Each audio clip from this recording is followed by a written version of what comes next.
O mundo inteiro está falando sobre a guerra na Ucrânia. De forma resumida, você sabe por que a Rússia invadiu seu vizinho? Nesse vídeo, iremos falar um pouco sobre esse assunto. Mas antes, roda a vinheta do canal.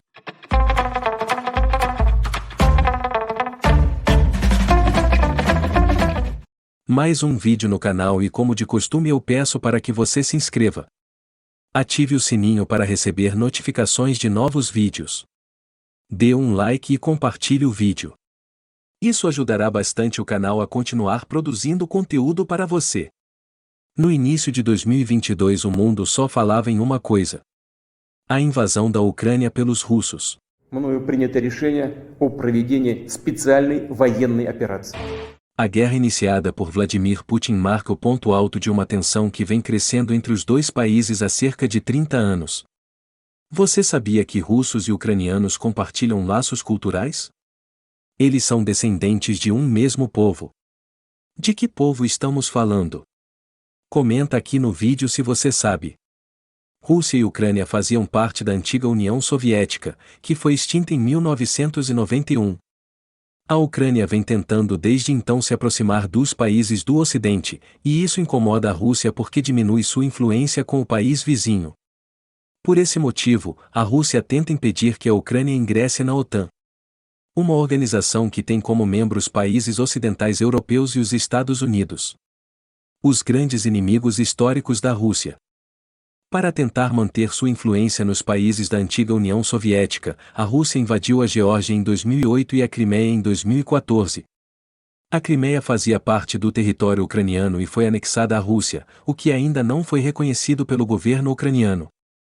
Isso agravou muito a tensão entre esses países. A Rússia é liderada por Vladimir Putin, um autocrata considerado um dos líderes mais centralizadores do mundo. Ele argumenta que os russos que vivem na Ucrânia sofrem perseguição, em especial os que vivem na região leste, e que são proibidos de praticar a língua russa pelas autoridades ucranianas. Putin acusa o governo ucraniano de nazista. Segundo o líder russo, a aproximação da Ucrânia com os países ocidentais ameaça e impede a Rússia de se desenvolver, manter a segurança e de existir. E que cabe à Rússia desmilitarizar e desnazificar a Ucrânia. Mas os analistas internacionais desconfiam dessas acusações e acreditam que a verdadeira intenção da Rússia é manter sua influência econômica e militar sobre a vizinha Ucrânia. Inicialmente, Putin afirmou que seu objetivo era invadir o país vizinho, depor seu governo e impedir que o país se juntasse à OTAN. Isso implicaria na tomada da capital Kiev. Talvez o líder russo imaginasse que não enfrentaria tanta resistência, pois o poderio militar ucraniano é quase inexistente quando comparado com a força bélica da Rússia. Para você ter uma ideia, no início da guerra a Rússia tinha quase 3 milhões de soldados, 900 mil deles na ativa. Já a Ucrânia tinha apenas 200 mil soldados ativos de um total de pouco mais de 1 milhão. Enquanto a Ucrânia possuía apenas 98 aeronaves de ataque, a Rússia dispunha de 1.511. A Rússia tinha mais de 12 mil tanques à disposição e a Ucrânia apenas 2.500. Isso sem falar nas armas nucleares. A Ucrânia abriu mão das suas armas nucleares desde a década de 90, quando era considerada a maior potência nuclear do planeta. Estima-se que a Rússia tenha hoje quase 6.000 ogivas nucleares. Mas, um mês após a invasão, o governo russo deixou de lado a capital e declarou que seu objetivo principal era a libertação de Donbás, uma região no leste da Ucrânia que abriga as províncias de Luhansk e Donetsk. Mais de um terço dessa região já era ocupada pela Rússia desde a invasão da Crimeia. Agora a Rússia deseja conquistar o restante. Isso criaria um corredor que ligaria por terra o território russo e a Crimeia. Estima-se que os russos já tenham ocupado 20% do território ucraniano. Mas nesse cálculo está incluída a região da Crimeia, invadida desde 2014. Os ucranianos permanecem defendendo a capital Kiev, sede do governo. A guerra entre Rússia e Ucrânia é considerada o principal conflito armado do século XXI. E gerou diversas consequências político-militares com a mobilização dos países mais atuantes no cenário internacional, que determinaram sanções econômicas contra a Rússia. As sanções vieram especialmente dos Estados Unidos, do Reino Unido e dos países da União Europeia. O principal embargo econômico foi o congelamento de todos os ativos russos depositados no exterior, o que impede o país de realizar qualquer tipo de transação com outros países por meio dos sistemas de pagamentos que utilizam o dólar e o sistema bancário do Ocidente para o fechamento dos negócios, conhecido como sistema SWIFT. Além disso, os Estados Unidos baniram as importações de óleo e gás. A União Europeia declarou que reduzirá a importação de gás natural russo em 2/3 dentro de um ano e busca alternativas para deixar de importar o produto totalmente. O Reino Unido declarou que deixará de consumir o gás russo até o final de 2022. Empresas multinacionais como McDonald's, Shell e Renault já abandonaram definitivamente o país, deixando milhares de russos desempregados. Mas a guerra gerou consequências econômicas graves para o mundo inteiro. Em todos os lugares as pessoas sofreram com o aumento exagerado dos preços dos alimentos, dos combustíveis, fertilizantes e vários outros insumos. Isso porque a Rússia é um grande exportador mundial de trigo, petróleo, gás natural e fertilizantes. Os embargos econômicos não afetam apenas os russos. Pois com o fim ou a grande redução das importações desses insumos, veio a escassez e o aumento dos custos para todo o mundo, agravando a fome e a economia dos países mais pobres.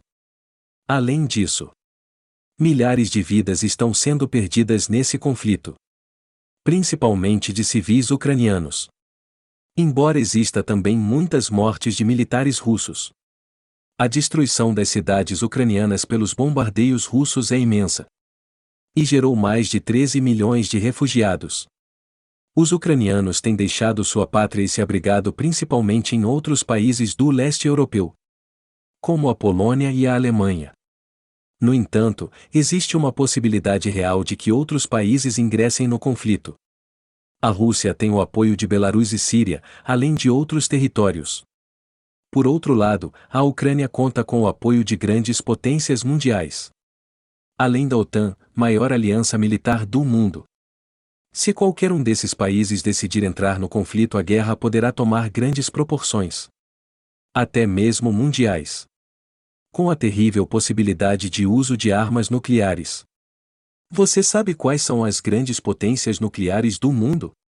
Deixe sua resposta nos comentários. E nos conte se você gostaria de assistir um vídeo sobre esse assunto aqui no canal. Por esses motivos, os especialistas consideram que a guerra entre a Rússia e a Ucrânia irá provocar um rearranjo da ordem mundial. As negociações para acabar com a guerra não têm caminhado. O presidente ucraniano Zelensky chegou a declarar que a Ucrânia não iria mais se juntar à OTAN, o que teria sido a principal razão da invasão russa. Mas mesmo após essa declaração, o governo russo permaneceu com as ofensivas. E depois da destruição de Mariupol, com a morte de milhares de civis, Zelensky declarou então que não haveria mais negociações até que a Rússia desocupasse todos os territórios tomados. Ainda assim, o governo ucraniano evoluiu com as concessões a fim de acabar com a guerra, comprometendo-se em se tornar um Estado não nuclear e a não permitir que outros países construam bases militares em seu território. A Ucrânia estava disposta a não fazer parte de nenhuma aliança militar, mas poderia fazer parte da União Europeia e aceitaria negociar com a Rússia a situação da Crimeia nos próximos 15 anos. Федерация Владимиру Путину. Надо поговорить? Надо. Давайте. Обсудим, чей Крым и кого там нет на Донбассе. Mas aparentemente essa proposta não foi suficiente para os russos. Especialistas acreditam que o objetivo de Putin é dividir a Ucrânia e destruir o país enquanto Estado.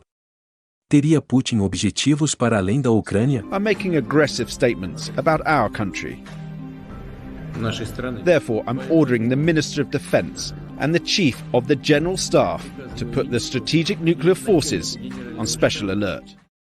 Alguns especialistas acreditam que, se o presidente russo os tinha agora, deve estar reavaliando seus planos. Isso porque Putin encontrou uma resistência muito maior do que imaginava. Não apenas do povo ucraniano, mas de toda a comunidade internacional, que deixou muito claro que não acatará objetivos expansionistas russos. Chegamos ao final de mais um vídeo. E se você gostou, deixe o seu like. Isso vai ajudar demais o canal. E se você tem alguma outra curiosidade? Algum outro assunto que você gostaria de assistir aqui no canal? Mande a sua sugestão nos comentários do vídeo. Forte abraço e até a próxima!